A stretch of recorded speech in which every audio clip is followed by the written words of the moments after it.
grade, Academy 1. Where will you be going? County Prep. Freshman.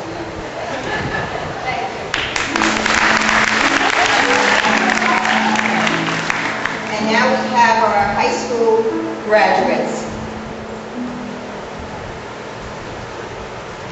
Okay, we have our graduates. Edwin, where will you be going to college? Philadelphia University. On behalf of the scholarship committee, we would like to present you with a scholarship towards your goals in life.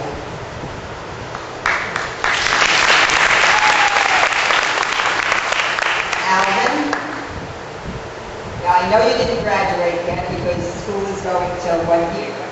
On June 30th, I'll be graduating. Paris High School, Keene University. You're going to Keene University.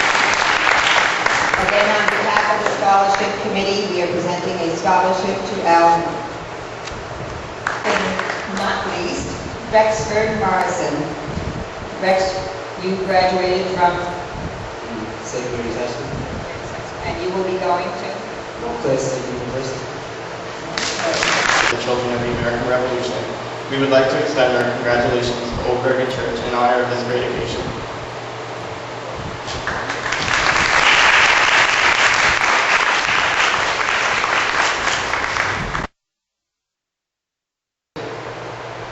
Good. Good. Good. Okay. Now you keep on being the basketball guy, because now I'm going to do this with your dad. Now since you're the grown-up, we get one of each color. Since you're the grown-up, we're not going to do, we're going to do 5, we're not going to do 3. Okay, ready? When you get them, just put them in there, ready?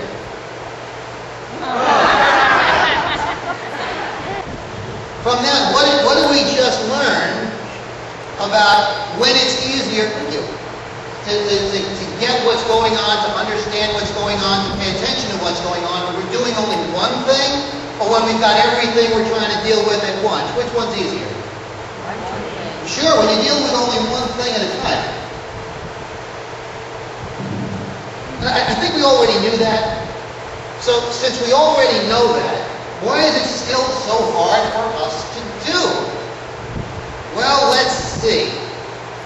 Could it have something to do with the fact that we've got over 500 television channels to watch, and while we're watching those, there's a news scroll going across the bottom of the screen giving us more things to look at.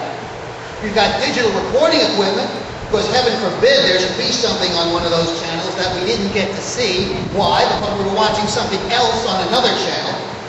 We've got thousands of internet sites for anything we can imagine, hundreds of thousands of sites for things we wouldn't want to imagine. We've got radio, satellite radio, iPods, iPads, iPhones, so our telephone calls can follow us. We've got BlackBerries, so our emails can follow us right along with our telephone calls. We text, we tweet, we Facebook. We use the MySpace, but that's like so fun. We're always busy doing what? Something. The information age has made us possible to know everything except how to do this simple thing it says in Psalm 46. Be still and look to God. Think about all those places in the scriptures when we read about how when Jesus wanted to pray or to think, what was the first thing he did? He went off someplace quiet, right? Jesus knew how important it was to be still, and he didn't even have basic cable. Let's face it, quiet is hard for us. Let's have a show of hands. How many folks here when they're home by themselves have to have a television on, or a radio on, or something on, just to have some noise? Be honest, God is watching. Yeah, see?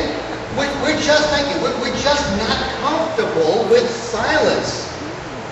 And another reason I think it's so hard to be still is that when we're not talking and we're not doing, we start to feel like we're not in control anymore. So when we read in Psalms 46:10, be still and know that I am God, he's telling us to let go of that, to trust God, trust that he is God, he is on the throne, and he is still in control. A couple of weeks ago, there was a great article in the New York Times about multitasking. And Any of you get to read it? Right. It was a study done at Stanford University that found that people who use computers at work, on average, check another screen, they change screens, or they check their email, or they check another program, an average of 37 times, not every day, every hour. We stop what we're doing, we change our focus and what we're paying attention to, an average of 37 times every hour. Living that way makes it hard for us to connect with anything. I was trying to mention this to Emily at home the other day, but she didn't answer my email. Maybe I'll text her. It begins by talking to God, but it ends by listening to Him.